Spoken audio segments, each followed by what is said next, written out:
Samantala, nilinaw ng Armed Forces of the Philippines na mga barko lamang ng China at hindi sakura ang kanilang na-monitor sa Scarborough Shoal o sa Bajo de Masinloc. Si Ryan Lisiges sa sentro ng balita.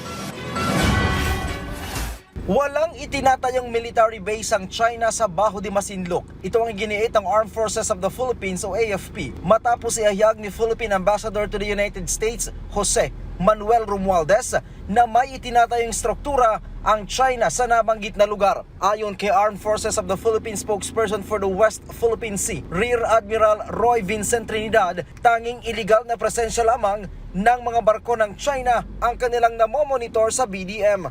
We have not monitored any construction on Scarborough Shoal, except for the presence of the PLA Navy, the Chinese Coast Guard, and the Maritime Militia. Wala din namanong nakikitang missile na dineploy ang China sa loob ng Bajo de Masinloc. It is safe to assume that warships would be armed with different missiles. So missiles aboard warships could be also the same. That could have been what the good ambassador was referring to. Not inside the shoal, but on board the ships.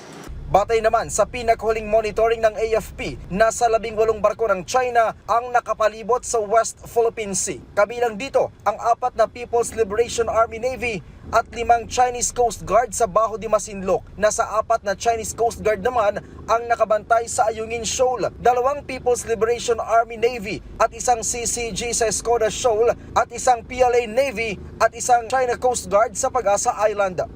Their presence in our EEZ, their illegal presence, is not only limited to Bajo de Masinloc, but even the other features in the West Philippine Sea.